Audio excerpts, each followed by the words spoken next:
Hey guys, welcome to part 2 on chords problem solving.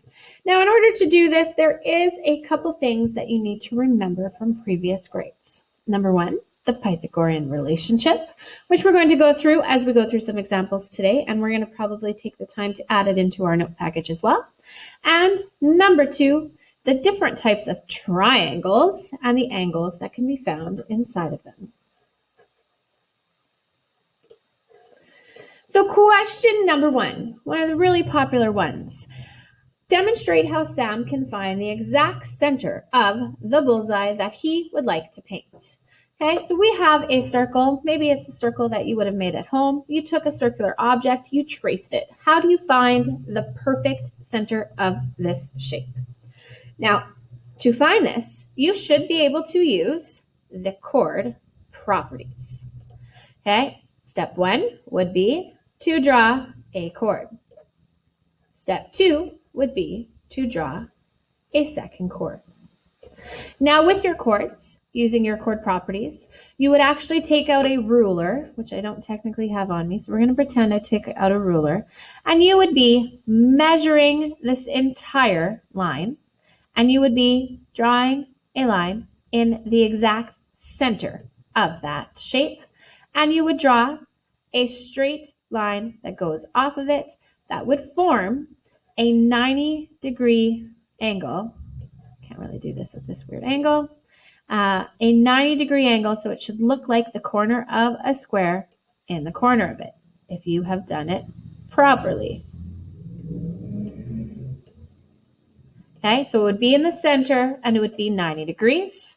And then you would do that exact same step with your second line. You would measure it, find where the center actually is, and from that center point, you would draw a line that touches at 90 degrees. So once again, it would have to have a 90-degree angle. And where the two lines meet together would be the center of the circle. So no matter what circular object you have, no matter whether part of your circle is missing or not, you can always find the center of a circle by using your chord property laws. The second type of problems you guys are going to see involve angles inside of a circle. Now, in order to properly do the angles inside of a circle, you're going to have to remember the different angles and what it looks like inside of a circle. So we're going to pause this problem and come back to it in a couple minutes here. We're going to switch over to our foldable, and we are going to add in another half circle. And again, you can just keep flipping them in order if you want. If you put them in different orders, that is also your choice. So angles in a triangle add up to be 180 degrees. This is true every single time. So we also have different types of triangles, and I hope that you remember them. So this first one is a right triangle. It's also scalene. All the sides are technically different from each other, so you would kind of show that they are different if needed. So I added 1 tick here, 2, and then 3 ticks here to show that they're all different from each other. And it is a right triangle, and we all know that right triangles have a 90-degree angle in the corner. And if I were to add up all of my angles, it would equal to 180. Triangle number 2 that you need to remember is an equilateral triangle. An equilateral triangle means that all 3 sides and 3 angles are the same, so you can show that they are the same. And because all the sides are the same, all the angles are 60, and once again, if I add them all up, it equals 180. And the third type of triangle that you're going to see is going to be an isosceles triangle. And in an isosceles triangle, 2 sides are the same and 1 is different, which means that 2 angles are the same and 1 is different. But once again, all 3 angles together should equal 180 degrees. Now with this knowledge, you can now answer the first type of chord property problems. Question 1. Point 0 is the center of the circle, or point O. And line segment OC bisects the chord AB, and the angle of OAC is 33. Now we should know that if we are bisecting a chord, our third property says that we just made a 90-degree angle in the corner. So that is 90. And it is also 90 on this side of the line. Those are 90. So if we know that both of those things are 90, we should be able to solve the missing angle. So this missing angle, if it's 90 plus 33, you'll just have to add together to see what is missing. So 90 plus 33 plus what is going to equal to 180. Okay, so some of you guys might be taking out calculators right now. Some of you guys might be doing longhand math right now. Okay, so 90 plus 33 plus 57 would be 90. Okay, so y is equal to 57. That is what is missing, 57 degrees. X would be what? So what are you thinking X is going to be? Now, if you were looking at this is the same as this. They share this line. And I can say that OB is a radius of a circle because it's the center and one side.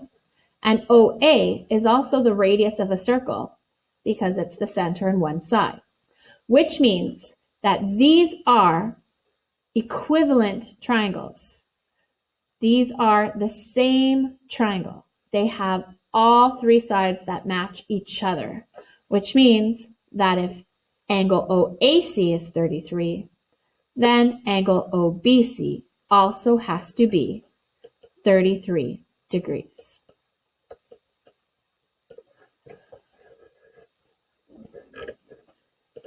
Problem number 2. Maybe not this one because that's the one we just did. Problem number 2 is going to switch the type of problems we're doing. So it's not going to be angles, but it's going to use the Pythagorean relationship. So once again, we're going to take just a short minute and go back to our foldable and fill in notes on the Pythagorean relationship. So we have already covered this in grade 8. We've covered it earlier in grade 9 when we were looking at chapter 1, and it's coming up again right now. So what you need to remember about the Pythagorean theorem is that the formula is a squared plus b squared is equal to c squared. And this is true. I might zoom in a little bit here for you. This is true when a and b represent the legs, the two short sides, and C is always representing the hypotenuse or the longest side of my triangle. So A is always, and B, the short sides. They are the sides attached to the 90-degree angle. C is the side opposite. It is the longest side of our triangle. And I've also included 2 examples. So if I said that this is my right triangle and it has a height of 2 and the base is 4, a squared plus b squared is equal to c squared. I'm replacing 2 with a, 2 squared, plus 4 squared is equal to c squared. 4 plus 16 is c squared. 4 plus 16 is 20. Now 20 is c squared, so to get c, I need to square root, and that is how I get 4.5 centimeters. And we know that it makes sense because that length is bigger than the other 2. And the opposite type of problem is going to do a subtraction. If I know the hypotenuse, instead of adding, I can subtract. So I'm replacing the c with my hypotenuse, which is 5. 5 squared minus 3 squared is a squared. 25 minus 9 actually gives me 16. 16 is equal to a squared, so the square root would be 4. And once again, it looks like it would make sense. This side has to be smaller than the hypotenuse. Okay, so we're going to be using this relationship to solve the next style of questions.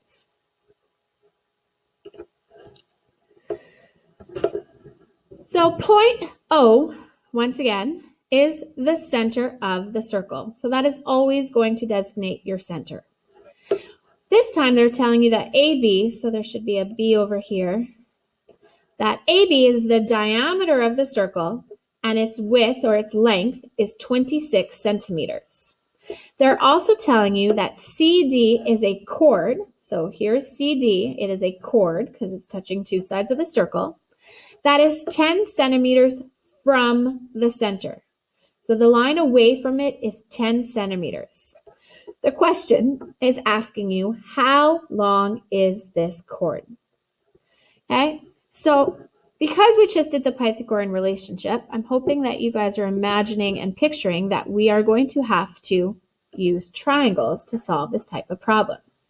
So diameters are the same no matter where they are in a circle. Just like a radius can go in any direction as long as it touches the center on one side. So what you're going to do in a problem like this is you are going to build a right triangle. So you have a chord. You know that that is a 90-degree angle when it touches a line that touches the center of the circle.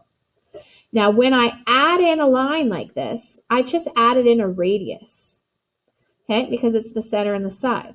So if the diameter of my entire circle is 26, then I should know that my radius is half of the diameter in my circle. So half of that diameter is actually going to be 13. So I know, that's a 3, 13. So I know that this is the C, this is my hypotenuse. So to solve it, I would just have to say 13 squared minus 10 squared, and that would give me A squared.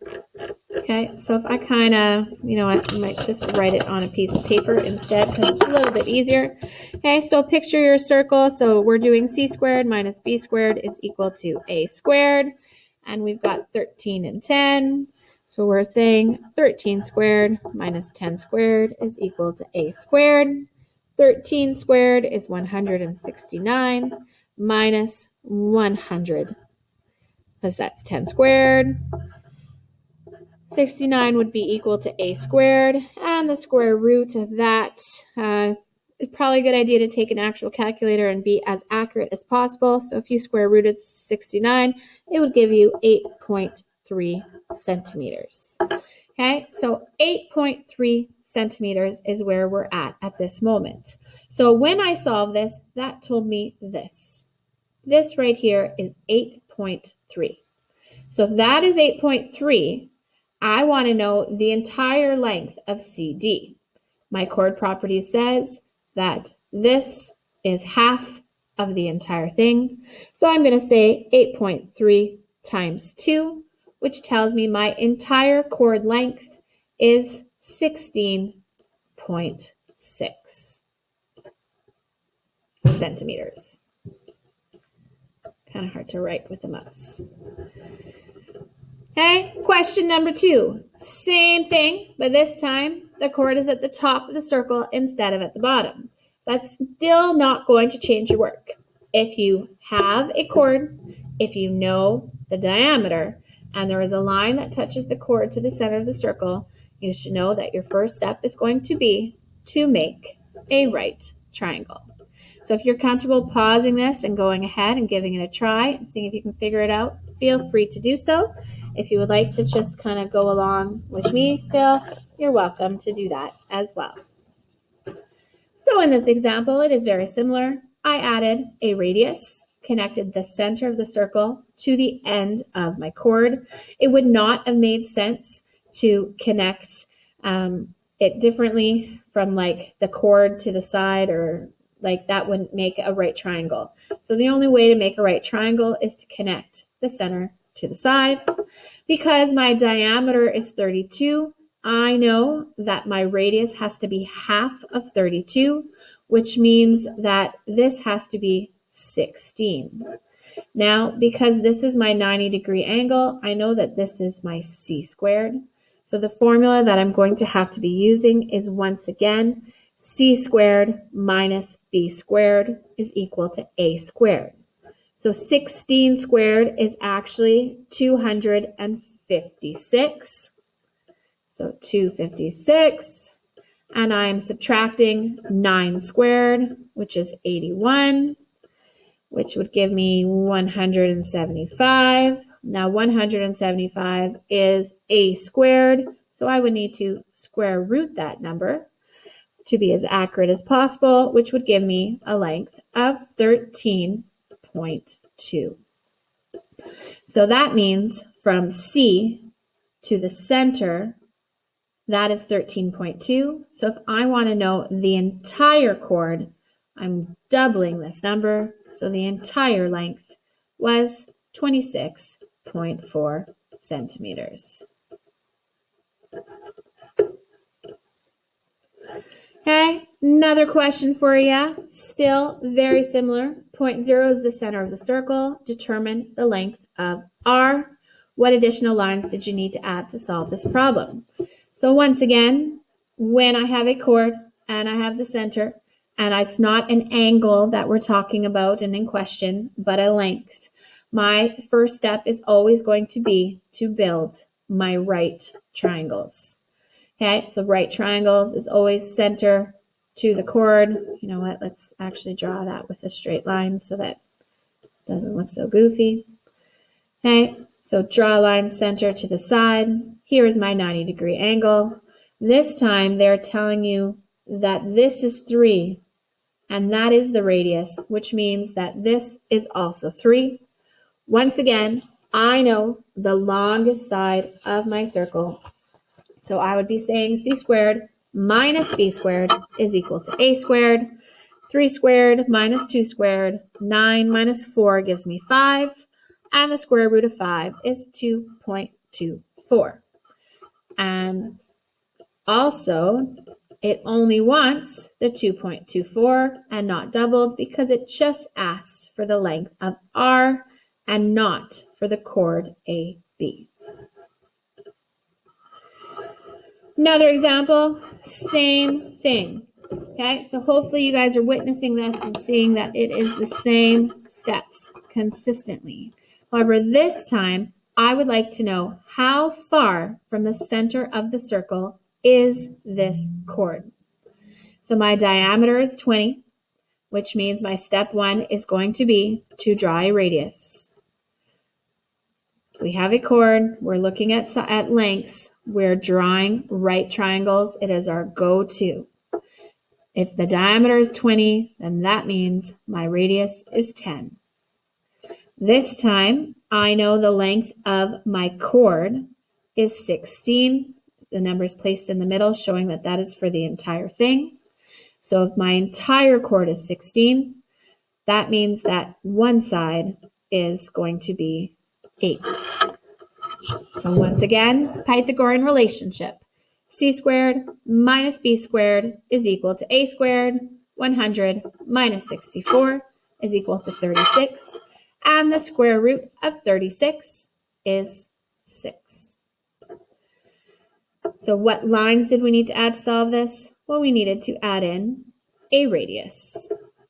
And explaining your answer would be show all of your steps. Okay, here we have another example of a problem to solve. So this one looks a little bit wonky, a little bit twisted and different than what we were looking at before. But know that just because it looks different, it doesn't mean that our steps are going to be changing. I once again have a chord over here, which is 10. I also have a chord over here, which is 11. So step 1 is you can kind of break apart the things that you know. Well, because this entire chord is 10, I know that half of it is 5. If this entire chord is 11, I know that half of it is 5.5. I know that where the line touches the chord to the center, I have a 90-degree angle. Okay, I have a 90-degree angle. So if I'm looking at what I got, I can see already that I have right here, right there, hopefully you can see it, I have a right triangle. So in order to solve this, This time I am looking for the hypotenuse. So I would need to be adding 5.5 squared plus 3 squared is going to equal, so 3 squared is 9, 5.5 squared, you know what, I'm going to turn on the smartboard and actually write it out by hand. I feel like you guys might actually need to see this example a little bit clearer. All right, so we got 5.5, so we should be saying now a squared plus b squared is equal to c squared. 5.5 squared plus 3 squared is equal to c squared. 30.25 plus 9 is equal to 39.25. And then I would be square rooting that number. So c is equal to 6.26. And what you need to know that c is right here. This is your 6.26. And I'm hoping that you guys recognize that that line right there is a radius. So the question is actually asking us for what is S? What is this number right there? So I know that this is 5. I do not know what this is. That is what I'm searching for. But I can also now make another triangle because this new line is a radius. It touches the center of the circle and one side. And a radius is the same no matter where it is in the circle. So if this length was 6.26, that means this length is also 6.26. So step 2 is now going to be using the Pythagorean relationships to find one of the legs. So my formula is switching to its opposite.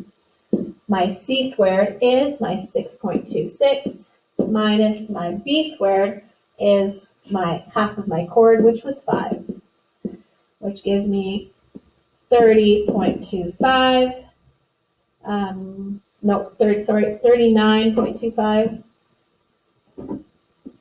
39.25 minus 25 is equal to my a squared. So that gives me 14.25. And I'm going to square root that to get a final answer of 3.77. So that means this missing length is 3.77. Okay, so the steps are repetitive over and over and over. If you are looking for a side length or a line length in a circle, you are like, I don't know, every time using the Pythagorean relationship. Okay, here again, if I want to know the length of S, okay, this is using, once again, a Pythagorean relationship. In order to solve, the hardest part is just trying to figure out where you think you should be beginning, okay, and what kind of lines you need to add in or what you know. Okay, so this is an isosceles triangle. This length is 4, as you can see, which means that this length is also 4. Okay, down here, this chord is 6, which means that this length is 3. Okay, so right now, I can't solve for S.